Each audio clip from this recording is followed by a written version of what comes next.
লেবু খাওয়া সম্পর্কে ৯৯% মানুষেরই সঠিক ধারণা নেই। আবার আমাদের মধ্যে অনেকে এটাও জানে না যে লেবু আসলে শরীরের কি কাজে লাগে, লেবু খেলে কি উপকার হয়, আসলে লেবুটা কিভাবে খেলে উপকার হয় আর কিভাবে খেলে ক্ষতি হয়। আরও গুরুত্বপূর্ণ বিষয় হলো লেবু দৈনিক কতটা পরিমাণ খাওয়া উচিত, কতটুকু খেলে ভালো, কতটুকু খেলে মারাত্মক ক্ষতি হবে। ভিডিওটি শেষ পর্যন্ত দেখুন। লেবু সম্পর্কে অজানা ৯৯% তথ্য আজ আপনাদেরকে এক ভিডিওতে জানিয়ে দেব। দেখুন, যাদের শ্বাসকষ্ট রয়েছে কিংবা যাদের বংশগতভাবে অ্যাজমা কাশি রয়েছে তারা প্রতিদিন ১ চামচ লেবুর রস খেতে পারেন খাবার খাওয়ার আধা ঘন্টা আগে। আর যারা এটা নিয়মিত খাবেন তাদেরকে অ্যাজমার ওষুধ খেতে হবে না।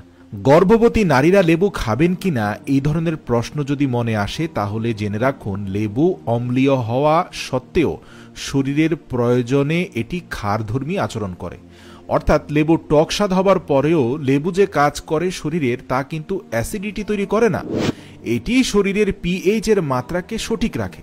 এই যেমন ধরুন, লেবুর রসটাকে যদি আপনি লবণ পানির সাথে মিশিয়ে খান, এটা কিন্তু আপনার শরীরে অ্যাসিড বাড়াবে না, বরং অ্যাসিডগুলোকে ধ্বংস করবে। এটি শরীরের পিএইচ এর মাত্রাকে সঠিক রাখবে। আর দেখা গেছে নিয়মিত যারা লেবুর রস পান করে ধীরে ধীরে তাদের ওজন কমে যায়। এমনকি আপনার মুখে যদি দুর্গন্ধ হয়, আপনি লেবু পানি খেলে মুখের দুর্গন্ধ একদম দূর হয়ে যাবে। মাড়ির ব্যথা, দাঁতের সমস্যা, মুখে দুর্গন্ধ হওয়া, এমনকি যারা নিয়মিত ২ গ্লাস লেবুর রস খায় তাদের দাঁত ব্রাশ না করলেও কিন্তু এই লেবু পানি খাওয়ার কারণে মুখ দুর্গন্ধ হবে না। তবে দাঁত ব্রাশ অবশ্যই করা উচিত। লেবু হাইপারটেনশন কমিয়ে দেয়। ১ গ্লাস লেবুর শরবত খাওয়ার পর দেখবেন নিজেকে অনেক রিল্যাক্সড লাগছে, মাথার দুশ্চিন্তার ভারটাও অনেকটা কমে গেছে।